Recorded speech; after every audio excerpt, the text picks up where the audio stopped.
Did you know that Google personalizes many searches by city and Also Asked is the only tool to access live People Also Asked data at city level? Try for free at alsoasked.com. I was going to say that SEO with Fat Joe is as peaceful as this, but then the birds are all having fights. Tired of SEO guesswork? Quadra's AI agent goes deeper to uncover high-impact optimizations and completes hours of SEO in minutes. Get started now.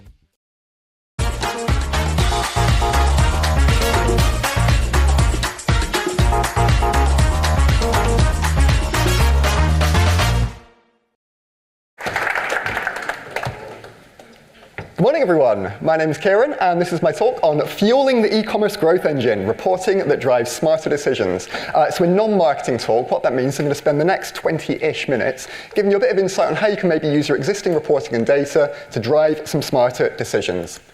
Now, don't worry, I'm not going to bore you with 5 minutes of my life story here. God, there's something a bit looming about having your giant picture of yourself just over your shoulder. God. Anyway, my name's Kieran. I'm head of technical at Ecom1. And what I really love is using Google Data Studio. And hopefully I'm not alone in saying this, but what I really hate is we've got to call it Looker Studio now. Anyway, let's get on with it. So in SEO, we all have access to the same basic tools, right? Like, no one's really got any access to anything that's truly revolutionary. And other than having bigger teams or maybe bigger budgets, we all have access to the same level of data as well, right? So with that being said, how do we stand out? Well, this is what might be a typical SEO tech stack here. This is by no means an exhaustive list. I know we get emails about tools coming out all the time, and I'm sure if you head down to the lobby there, you can get some very nice pens and t-shirts and mouse pads from companies that make alternatives to all the tools that you see up on screen. But this is kind of a typical SEO tech stack. So you've got something for crawling, you've got something for reporting, you've got something for backlink and keyword position tracking, and then you've got good old GA4 and GSC. But the odds are that this tooling is all being used kind of separately, right? So is there a way that we can maybe combine some of this data from these tools to get some deeper insights? So we'll start with a question that's as old as time, especially if your brand's got a pretty big Google ad spend, and that's, is my PPC taking my organic revenue? So am I paying for clicks that I would have got organically anyway? Or otherwise known as, is your PPC agency or team stealing credit for your hard work as an SEO? Now, to do this, what we're going to do is blend some data in Looker Studio. Now, if you've not done this before, it can be a little bit daunting. I've seen some kind of knowing glances from people that have maybe got experience this. But I just wanted to say, there's going to be some information up on the slides. Please, please, please don't worry about trying to note it all down or anything like that. The slides will be getting distributed afterwards, and there's going to be a little thing at the end that you can scan where you'll get access to a full guide that I'm going to hopefully put together in the next couple of weeks that we'll share. So don't worry about noting any of this down. Just try and take in the sort of key messages here. So, to start with, we're going to set up our blend of GA4 and Google Ads data. Now, if you've tried to do this before, super helpfully, you'll have found that the date ranges in GA4 and Google Ads primarily don't match. Thank you, Google. Fortunately, we can use a field called year month from GA4. That's an equivalent to the month field from Google Ads. And then we can use the very easy to remember title of ISO week of the ISO year from GA4 as our equivalent to the week field in Google Ads. And what we can do is if we filter our GA4 data down to just our organic traffic, we can see how our GA4 organic revenue compares with our Google Ads spend over time. And that'll give us a graph that looks something like this. So you can see you've got your Google Ads costs going along there, and then your organic revenue alongside it. Now, typically what we do when we onboard a new client is we'll look at this data for the past 12 months or so, just to see if there's any kind of cannibalization issues going on. And someone much cooler than me might say, looking at this graph, it looks a little bit sus. Am I using that right? TikTok generation? Hopefully. Come and tell me afterwards. But you can see there's not really anything we can do with this data, even though it looks like there might be something going on. There's not really anything we can action from this. So what if we filter our Google Ads data just down to our branded campaigns? Will that give us something that looks like this? And again, there's definitely something going on here. There seems to be some kind of correlation. I don't know what the hell that we're thinking with that week there with the spend just spike, but anyway, it looks like there's some kind of connection between these two. But there's still nothing that we can really directly action with this, right? We can't just say to the PPC team or agency, get rid of your brand spend completely, because it's likely that competitors are bidding on it, and client sees a competitor appearing with an ad on your branded term, you're going to be getting an email about that, right? So what we can do is we need to look at this data a little bit deeper. So to do that, we're going to add in some landing page data, And what this will allow us to do is see the revenue that our Google ads, that our landing pages are driving organically, and then compare that with how much we're spending on sending actual traffic from Google Ads to those same pages. Now, unfortunately, because of how Google Ads reporting works, we'll lose access to any data from PMAX campaigns when we do this. Again, thank you, Google. Hopefully I won't get smitten by our overlords. But yeah, we can still see how our organic revenue to our specific landing pages compares with the amount that we're spending sending traffic to those same pages. And that'll allow us to produce a graph that looks something like this. And what we can do is take, say, just our top 5 organic landing pages, compare how much we're spending on sending traffic to those from Google Ads, and we can start to see specific areas where we may be paying for traffic where we would have otherwise ranked organically. So what we can do is easily stick a drop down on this. We can filter it down to an individual landing page, and then we can see, hey, there's actually a bit of a correlation here between my Google Ads cost increasing and my organic revenue decreasing immediately. And then what we can do is take that data and adjust the spend on our Google Ads campaigns so that we can actually get some great results there and some great cost savings, safe in the knowledge that we're not going to harm our overall revenue. And what it also does is it gives your PPC team a more holistic overview other than what they can just see in their, say, ads interfaces that might show things are going great when actually they're taking some of your organic revenue. What it also allows you to do is send an email to your PPC agency that looks something like this. Bonus points if you do that last thing on a Friday night to ruin someone's weekend. But I've talked about blending data there, but how about enriching some of the data that you're already collecting? Well, here's an example of that. Now, if you run an e-com store, you probably have a structure that looks something like this in terms of your pages, right? So you've got your home page, you've got your category page, or if you want to sound super professional, your CLP and PLP. You've got your product page, or your PDP. You've got your blog page, and then you've got your content pages. So that'll be stuff like your returns pages that customers will immediately go and look at to tell you the week after Christmas that their Christmas lights they bought have mysteriously stopped working and they need to return them. Ask me how I know that that happens. Now, what we can do is, based on your store being split into this kind of structure, wouldn't it be cool if we could see how our organic performance varied based on each one of these page types? Well, we can in Looker Studio using something called regex, or regular expressions. Now, firstly, I do apologize. I have a screenshot of a tweet on a Brighton SEO slide here, and it is not a tweet from John Mueller from about 2018. I will endeavor to do better in future as an SEO. But seriously, if you haven't heard of regex, what it is basically a way that you can match text based on very specific criteria. So let's say you run like a Shopify store. You'll know that if your landing page URL contains collections but not products, you're dealing with a category page, and so on and so forth. Now, if you are aware of regex, you also know it's incredibly difficult to read, and it's one of the easiest ways to shoot yourself directly in the foot. As an example, the DDoS mitigation provider Cloudflare had a bug in this line of regex that they deployed, and it took down pretty much every store that was using them. Fortunately, our stakes aren't that high, though, and we can just get the robots to do it for us anyway. So what we can do is take your favorite AI pal. I've used my good friend Claude here, and I've gone ahead and you can just say something like, write me a regex statement that will match every URL that matches XYZ criteria. And providing you say that they're doing a great job and that they're a 10x developer with 15 years of experience, you'll end up getting something that you can probably just copy and paste directly into Looker Studio. Now, what we can do with this output is we can stick it in something called a switch statement in our Looker Studio report, and it'll give us a field where we can break down our data by our e-commerce page type. And what that'll give us is a graph that looks a little bit something like this. And you can see here, you can easily use something like this to see your organic revenue, or your organic traffic, or your conversion rates, for example, broken down by each of the different page types. Now, when we ran this for our clients, what we saw was that on the whole in e-commerce, category pages were underperforming compared to other page types on the site. And what that allowed us to do was kind of take a deeper look at that, and we built out something that we called our Catalyst framework, basically a section of content blocks that we added onto category pages in order to make them a lot better performant in terms of SEO. And hopefully, if you do that and it works, in a few months, you'll be able to see a graph that looks something like this, so an organic revenue increase over time, based on your category pages. This graph is taken from one of our clients that does like specialist outdoor leisure equipment, and effectively what we did was added some FAQ content on there, answering these hyper-specific questions that were really relevant to people in that kind of niche. Anyway, shut the hell up, Kieran, no more plugs, because we can go deeper. Now, I'm going to warn you, it's Friday here, and we've all probably heard a lot about AI already, right? I did have a look on the website, and there were over 30 talks about AI going on this week, so yeah. Please consider this your warning. I'm going to be talking about AI content in 3, 2, So, last chance, the door's just at the back.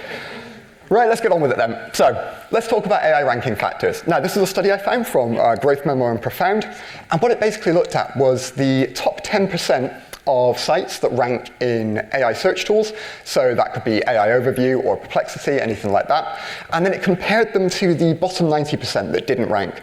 And it looked at the elements on those top 10% of pages that made them stand apart. And this is the breakdown they got in terms of most to least important. And you can see it looks kind of similar to our sort of traditional SEO stats, but there's a few things that maybe are slightly different in terms of how much of an impact they have. But let's start with something that we all know super well, page speed. Now, we've all known since forever that site speed is important, right? And if I may share one of my proudest achievements, this is my 100 Lighthouse performing site. Please hold your applause. Yeah. But no, page speed's important, right? We've known that forever, but there's good and bad ways of looking at it, right? And I think it would be good if we could take a more in-depth look at it than maybe just sticking a few pages through Lighthouse, or even just looking at the Core Web Vitals stats in Search Console. So what we're going to do is we're going to set up our tooling, and we're going to blend them together. So we're going to take our Looker Studio export of our URLs by page type that we put together previously. We're going to crawl those URLs in a tool like Screaming Frog, which is connected up to the PageSpeed Insights API, so we can pull our performance stats for every single page. We're then going to import that back into Google Sheets, and then we're going to use Looker Studio to analyze that data a little bit more deeply. And that will give you something that looks a bit like this. So you can see here, this is your performance broken down by page type.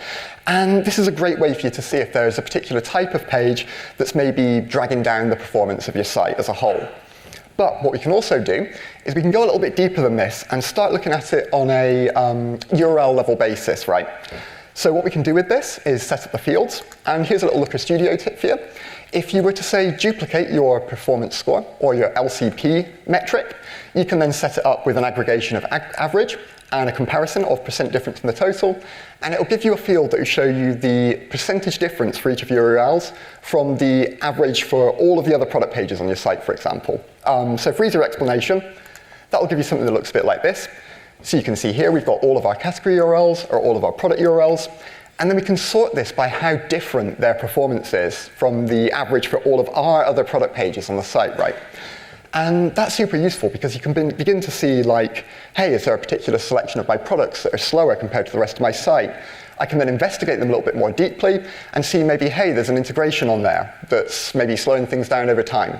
Or there's something different about the media that's on these pages that's causing them to be slower than the rest of our site. And it just gives you that tool that you can use to do that deeper analysis. Now, what's also great about this is that you can analyze this over time as well. That's a great way to see if, for example, a new integration you added 2 weeks ago has suddenly caused all of your category pages to run slower, for example. What's also great with this is that it means that you can look back over time at how things performed as well, right? So let's say you get an email from your one of your integration providers, and they tell you the good news that the pricing plan that you're on previously has actually now been sunset, and you can now have the exciting opportunity to upgrade to their new plan that's just 50% more expensive than what you were paying the previous year. And what you can do is you can then look back to see when you added that integration, see if it's generating you the ROI that you need, and then you can decide whether or not you're going to continue to change yourself to that kind of ever-increasing price, or if actually now is a great time to cut ties with it because it's not getting me sufficient ROI to justify that continued investment. But it wasn't just about page speed on that graph. If we take another look, we can see there's also sentence count, word count, and the readability score. And we can analyze these with a crawl as well. So if we did that exact same process we've just done, crawled everything, looked at all of the data, brought it back into Looker, we can produce a table that looks something like this.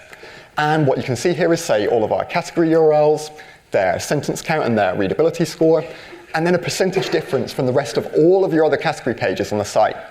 Now, what you can do with something like this is create, say, a dashboard for your content team, for example, that lists off all of your blogs. You can then sort it by those that are lagging behind in, say, readability or sentence count, and that can give them a great resource to actually begin looking at pages that need to be optimized. So if you see a blog that's got, say, 80% worse readability than everything else on the site, they can target that for their next round of optimizations. It just allows your team to work a bit smarter, rather than just say, let's optimize all of our blogs from 4 years ago that are old. It's just a great way to actually prioritize your workload a bit more effectively. But wait, there's more. You see, wouldn't it be cool if we could take all of our data from all of our categories and then compare that readability data and that word count data to our competitors' equivalents of all of our URLs? Well, we can. You see, a lot of the AI tools now actually have access to, they crawl the web, and they have access to do web search for you. So what you can do is go into ChatGPT, and you can type something like, take this URL, and find me competitor X's equivalent of this URL. So say, for example, I run a high-end fashion brand. Wait, for God's sake, look at me. Let's think of something more plausible. Let's say I run a nerdy jumpers brand. I can say, hey, ChatGPT, here is my URL for my yellow jumpers category. Go ahead and find me the same URL on my arch rival, geekyjumpers.com's website, and return it to me. And generally what it'll do is do a pretty great job at finding that. Now, here's the problem. If we try and automate that using the API, unfortunately it can't search the web, we'll get complete hallucinations back, and nerdyjumpers.com will continue to dominate page one, despite the fact that my website has far better designs. So it was beginning to look like all hope was lost, and I was beginning to wonder if we can even do anything with this. Well, we can. It was looking like, unfortunately, we'd be stuck with either having to do that same prompt 10,000 times for all of our categories, which I certainly don't want to do, or go ahead and finding all of those URLs manually. Again, that sounds like a good job for somebody else. But what happened was a few weeks ago, OpenAI released what they call their Responses API. And what this allows you to do is get responses back from their API with web search enabled. So we can actually do something with this now. Let's go. So we can build a tooling stack that looks something a little bit like this. We can take, say, all of our category URLs from the very first step. We can send them to the Responses API and find the equivalent URLs for those from, say, all of our top 5 competitors. We can use Google Apps Script to collate all of that together into a sheet for easy analysis. We can then crawl all of those URLs, so our URLs and all of our competitor equivalents in, say, Screaming Frog. We can bring all that data back to Google Sheets, and then we can bring it back into Looker for more easy analysis. Now, this looks super janky, but it works. It'll give us something that looks a little bit like this. And you can see here we've got all of our category pages here and our average word count and our sentence count compared to the exact same data from all of our competitors. And this is a great way to see, for example, are my competitors writing more content than I am? Do they have better readability than I do? Do they have more sentence count than I do? And you can begin to target your efforts accordingly to address where you lag behind your competitors. But here's the thing. We've got a table with all of our URLs and all of this data and all of our competitors' equivalent URLs. So we can actually dive one level deeper than this. And we can produce something that looks like this. So you can see here, we've got, say, all of our category URLs. We can see our word count, and then we can see what the difference of that is compared to our competitor's equivalent. And what this allows you to do is, say, sort this table by anywhere that you're lagging behind. You can then find every single one of your category URLs where all of your competitors have, say, higher word count or better readability, and you can go ahead and address that immediately and outdo them. You can even track this kind of thing over time, and what that will allow you to do is see exactly when your competitors have gone and added a bunch of new content to your website, and you can go ahead and outdo them immediately. But we can go one level deeper. You see, if you've got access to something like the SEMrush API or the Ahrefs API or the SE ranking API, anything that will let you pull backlinks data, we can go an extra level deeper and bring the domain rating and the number of backlinks to each of these pages directly into this data as well. So if you don't mind me doing a Neil Buchanan on Art Attack style, here's one I made earlier, you'll end up being able to produce a table that looks something like this. And what this shows is all of our category URLs, how many backlinks we have going to them, how many backlinks our competitor has going to their equivalent, and we can find exactly any areas where we're lagging behind. So you can go ahead and see, hey, maybe I'm lagging behind on a particular category. Now, to populate the numbers in this table, I took one of our clients that sells specialist security products, and I was able to see that our ABUS padlocks category, that's a brand of padlocks if you're not in the industry, our ABUS padlocks category had fewer backlinks than one of our competitors' ABUS padlocks category. Funnily enough, when I Googled the keyword as well, that competitor was ranking number 1 above us. So again, I was able to see, okay, if we were able to secure some more backlinks to our ABUS padlocks category, we could easily overhaul them. And what we can even do is track this same thing once again over time, and we can immediately monitor whenever our competitors secure more backlinks to their categories, and we can just go ahead and outdo them straight away. Now, this is something that we've been calling our category link gap. We're an agency, we've got to have a name for everything, right? I apologize. But we've been calling it our category link gap, and we've been seeing some really transformative results for our e-com clients with this, where we've been able to secure relevant backlinks directly to their e-commerce categories, and we've seen some really great results from that. But I'm conscious I've just kind of scratched the surface of what we can do with this kind of AI integration and sort of pulling competitor URLs. So if you do have any ideas, please do come and find me later and we'll have a little bit of a chat on it. Or you can add me on the world's most exciting social media platform, LinkedIn. Please do, I'm a very active user on there.